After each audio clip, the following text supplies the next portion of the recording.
How would I connect podcasting with Toastmasters? Your question, how would I connect podcasting to Toastmasters? To answer your question, what is Toastmasters about? At its roots, it's about communication and leadership. And podcast is nothing but another platform to communicate with your select niche audience. What is the difference between a YouTube and a podcast? For one, a YouTube video is audio visual. A podcast is a audio medium. So this is the primary difference. A podcast is you can call it as an audio capsule, which is on the internet, which is available for listening on demand. Will podcasting become a popular medium in the near future? Yeah, I think to be honest, it's already a very coming medium. It's actually overcome, like, because of the whole pandemic situation. I think podcasts are taking over, like platforms like Clubhouse and other mediums have started coming up. I think Spotify has also come up with their own Green Room app, called Green Room. So I think podcast is the new in thing now. There's an audience for everything and everybody. So it's not like film will die because podcast is coming up. I think it will continue to live, and so will podcasts. It's just that we're getting stronger and more people are getting access to podcasts as a medium, not only to create, but also to listen. As the president of a podcasters club, tell us on how does your club add value? Innovation is key, right? And when the world has moved away from on stage to behind the screens, I think the next generation and the younger generation are more and more hiding behind the screens. And why should everyone be so scared of public speaking? So we're moving with time, and we're very excited about taking up the opportunity and making it happen and making it available for our members and for everyone who ever wants to learn. It's a platform for everyone who wants to get started. And with senior mentors like Robert and, very established podcasters that we have as our core, in the team as our core team, we're making it available for everyone who wants to make it happen. So we're very proud to be where we are. My question is a very basic question, so I'm putting it across the floor. I don't have any idea about podcasts. Can you explain it to me in simple words? All right, I'll take that question. In the simplest of terms, a podcast is an audio file that has been recorded and hosted on the internet, from where it can be downloaded onto your smartphones or your laptops or your PCs and heard at your leisure. Now, usually podcasts, they come in episodic manner. That is, they have either daily episodes, or they have weekly episodes, or they have fortnightly episodes. That's how podcasts are. So that's what is a podcast in a nutshell. I have the next question here. That is, basically, I have no AV editing experience whatsoever. Can I still make a podcast? Well, I guess if you want to make a podcast, the only thing you need is content. If you have content, nothing will stop you from making a podcast. You really do not need great experience in AV or editing to start off, because today technology has grown so much that there are so many apps and ways which are available, which are so easy for anyone. You press a button, you speak your content, and you're already there on the net.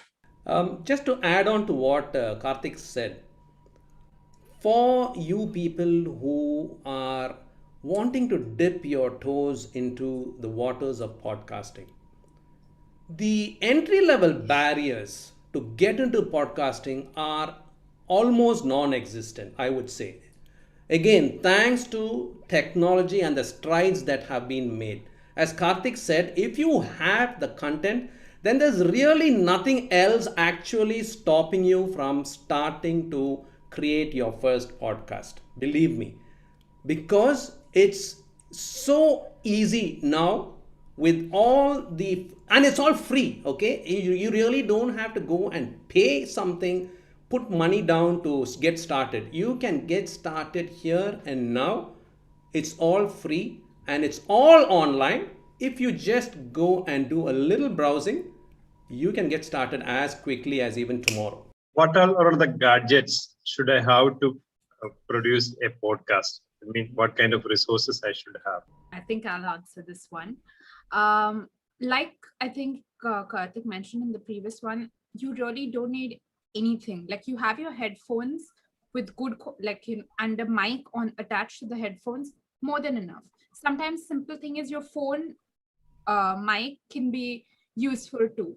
Obviously, that's just a starting point, and because it's just an audio medium, it is important that you don't have scratchy audio, and that what the audience is listening to is clean, so as to say, in technical terms, because it can be a put off because there's nothing else that the audio that the person is actually paying attention to other than your voice. And if that is not clear, then they might just stop listening to what you have to share. That being said, it shouldn't stop you from starting. Other than that, there are obviously different gadgets that one can invest in. And nowadays, what people are doing is not only are they buying mics, they're also buying vlogging video cameras along with it.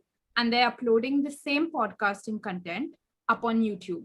So then you go on multiple platforms, not only as video, as audio content, but you also go as a video podcasting platform.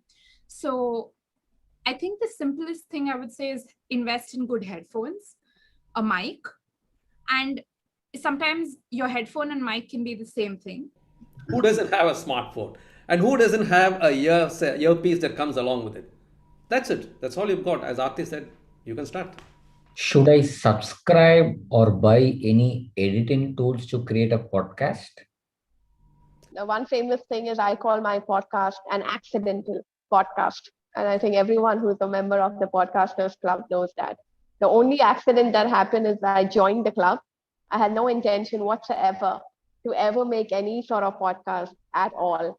And the only thing was done after I joined the club was they gave me a content to present. And I'm like, what do I present? And I didn't think of anything. So I thought about the next Toastmasters speech that I'm going to do. And I made a podcast out of it. And that's where I started. So you don't need any sort of editing tool. You don't need anything. I pretty much started with the mobile phone.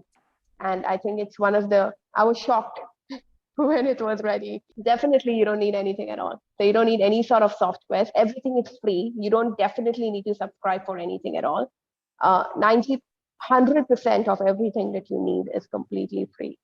And editing also happens from my phone. So when I want to remove something or anything, it's just from a normal recorder app or anything that you do. You can even just do it from your phone. You don't even need to be technical. My 11-year-old does it for me sometimes when I'm feeling lazy. Yeah, so you don't need any sort of subscriptions to anything at all. Even where you host your podcast is completely free. Anchor, Spotify, there's so many channels. Everything is completely free. It's absolutely free. Because Anchor is the simplest software for you to use. And that's the place where you can get started off because it's all just press of a button. Yeah. Rightly said. Rightly said. And for those of you who have Android phones, Audacity is free. For those of you who have Apple phones, it comes with a free GarageBand where if you can start learning how to edit. It's all free. Okay, my question is, where all should I refer to before I actually start with my podcast? What should be my reference guide? Before you actually start your podcast, where all should you be referring to? Now, referring for content, referring for the tools that you will require to have in place to record your podcast, and referring for the tools that you will require to edit your podcast, referring for how you will finally upload the podcast that you have now recorded and edited. These are all the things that you would have to check up for. Now for the content is yours. It's your baby. You need not be guided by, oh, everybody is going for this particular kind of a podcast segment, so I also should do that. That's the first blunder you will be doing. When it comes to content, the reference should be something that you find a lot of joy in it. A subject that you don't mind spending a lot of time talking about, a lot of time discussing with others, sharing ideas about it, sharing thoughts about it. That should be your North Star to guide you to what should be my content. Okay? Next, coming to the gadgets, which it's already been said. All you need is a smartphone and earpiece to begin with. You want to get a little bit more technical, spend about 50 dirhams, you get on Amazon lavalier mic. That is more than enough and you're good to go. As for the software, we already spoke. Audacity if you're an Android user, GarageBand if you're an Apple user. Even that is not required. You go on to Anchor, you can do everything, it's free, and Anchor will take you from end to end. You go, record, edit, and host it. That's it, you're done with. The entry level barriers for one to get started with podcasting are almost non-existent today. If you really want to get a little bit more detail, there's the podcast host community, there's the Podmove community, there's oberlo.com. There's tons of information out there where they handhold you and take you from one step to the next step to the next step. That's all. The only thing you really need to be concerned about referencing is your content, nothing else. It's your content. Content is king at the end of the day. Question is, should I write my script for a podcast or should I be impromptu on my podcast? What do you guys think? I'll just start this. Preparation is very important. Whatever you do, it is just not for the podcast. Anything you do, you prepare well, you'll deliver well. So you know the content. You are fully aware what you want to tell your listeners. So better prepare a script, be ready with the script, and use the script and record. So that is one way if you're giving out an informative podcast. But if there is going to be a podcast where it is an interview or it's an interaction, then you really cannot prepare what the other guy has to say. You can't really tutor him. If you are a beginner, if you are doing this for the first time, don't do it without a script. All right? Don't do it without a script. Have a script prepared, stick to the script. As you progress a couple of episodes down the line, see if you can convert the script into bullet points. I'll tell you why. Because when you're following a script, the emotional connect will not be as much as when you are just talking from within you. All right? But that will not happen straight away, right off the bat. So you need to follow a script first. Do that so that you get comfortable with just talking, having a conversation, discussing. And then as time progresses, as you get more comfortable, try to minimize it to bullet points. The ultimate is where you have the content within you, you have the thoughts within you, you're paying attention to what is being said and discussed, and you can take it a step at a time. We'll come to that eventually. But to begin with, go with a script, work your way to bullet points, and always play it as a combination of both. I would say that even though you all stick to a script, make sure you're not reading it verbatim. Yeah. Because the listeners know when you're reading versus when you're feeling it and saying it. Exactly. So I think, yes, use the script, but don't just read it out. I think it's like you're on a call with someone and you have to be talking to them because your audience is not, I don't think, so you're talking to one person rather than talking to an audience. So your especially in a podcast, your audience member is one listener. I was just going to ask, she has almost answered 90% of my question. What I was going to ask was, you see, I have the intention to create a podcast. I have the content. the required tools, everything. Now, what in your opinion is the best way to go about it? Do I address my audience as a group or individual? And you said individual is the best way. So why not as a group? I mean, there are topics that can be addressed to a larger section of an audience. So would that work? Or just as you mentioned, an individual, when you're talking of an individual, it is a certain section of a society, or how does it work? And what is more effective? let me just say quickly, and I'll let Aarti answer that. We definitely do not encourage podcasters to start off with friends, Romans, and countrymen. All right, it's not for everybody. And now I'll let Aarti answer that. So obviously you have a niche audience, and your audience is not just one person who's going to listen to you, but the experience is an individual one. Like if you're watching a movie, you watch it with a group of people. You can watch it individually also, but it's up on TV and like your entire family is sitting with you, or you go to a cinema and you're going with your friends. It's not a sole person's experience. Podcasting, however, you put your headphones on, switch on a podcast, and you're the only listener. Like nobody else is like, oh, did you listen to this? Did you see this part exactly? Like, at this point. I mean, obviously you have a conversation at a later stage and then you all can discuss, but the experience is a sole experience. So that is the reason you'd address them as one individual, but you're not saying, hi, listener. I mean, I think it's the way you want to deliver, so that it's not about the delivery, but it's more to do with how you're phrasing the whole situation, not the way you're addressing a person, but rather how you're delivering the content to that person and making that person feel special. Can I add one line to this? Talk to all like you're talking to a single person. That's what I wanted. That's the key thing. It is like when you're listening to a radio, if you listen to these RJs on the radio, okay, they are talking to everybody, but then when you're listening, it looks like he's talking to you.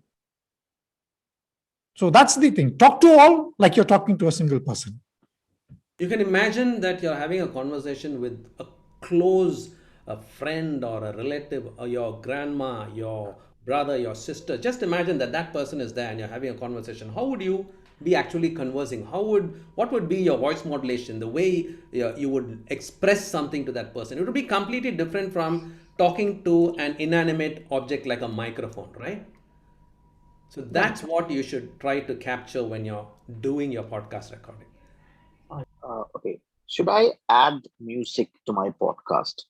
And what kind of music can I use?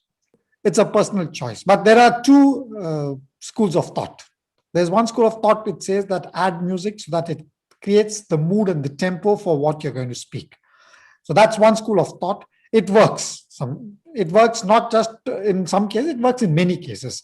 But then when you're adding music, you also have to be very careful about the type of music you're adding. Don't talk about something very joyous and add a music which is very sad. So that is also to be taken care of. And the most important issue is because you are broadcasting this. I mean, in a sense, you're putting it out on the net. Copyright infringement, please be cautious about it. So these are the pitfalls. It also depends upon the type of podcast you're making. Because I do a podcast, if I'm doing a business podcast for a business audience, which is a limited podcast where a select audience only will listen, then I may not want music to be there. But if it's a general conversation or a general interview, then music really helps. It puts everybody at ease. And what I would add is the seriousness, and music gives you an opportunity to take it high, take it low, increase the attention span, reduce it. And at serious notes, you can even tone down the volume, and you can increase the pace. And I think it gives you a lot of opportunity to, if used rightly and if used well, it gives you a lot of opportunity to keep that person entertained and still taking value from what you're sharing and what you're giving. But of course, if you even see, like Karthikeyan rightly said, business or interviews. Some of those don't necessarily, if you even see audiobooks, they don't often have a lot of music, but you can actually potentially use it really well to your advantage. Have it in the start, have it in the end, use the pace down in the middle, increase it. And it gives a lot of focus. It increases the attention span of the person, and the absorption of the takeaway of that person can be enhanced. Audacity gives you a lot of library which is available, and there is a lot that you can have available. Even on YouTube, they have a lot of music that you can take at different. I think Robert and the experts would know a lot more. I mean, free music is available everywhere, but like I said, the only word of caution is that when you're trying to download something and use it, make sure that it is of, there's no copyright infringement there, and it's freeware. So then you're safe. Sorry, one point I'd like to add: when it comes to whether you should add music or not, it's a double-edged sword, like Alifia said. It's a double-edged sword because you must always remember that it's an auditory medium, podcast. It's completely audio, and music is also going to be processed through the same equipment that the listener is using to listen to what you're talking about.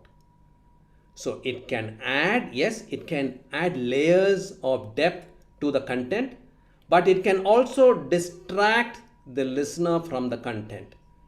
So it's a double-edged sword that should be wielded wisely. For beginners, I would suggest use music only as fillers between segments. As you get comfortable with what you are doing with the podcast, then you can think of having an overlay at the background. But for beginners, keep it in between fillers. When you add the music, you think that, oh, I've reduced the volume of the music, as low as it could have been. But when the audience is actually listening to it, you realize that what you're saying and what the music is being played in the background, there is no, it's not syncing, and there is no, I can't hear the volume of the person who's talking anymore. And one of the reasons I think why we are discussing this particular topic in detail is because when you go on to Anchor and when you first listen to this music that is being added to your voice, it really excites you and it prompts you to overuse it. Okay, so so this is the reason why we are again and again saying be cautious about what you're doing, because this is like the moment you hear this and you'll think that, okay, I am like A.R. Rahman now, I can do whatever I want. So just be careful when you handle music.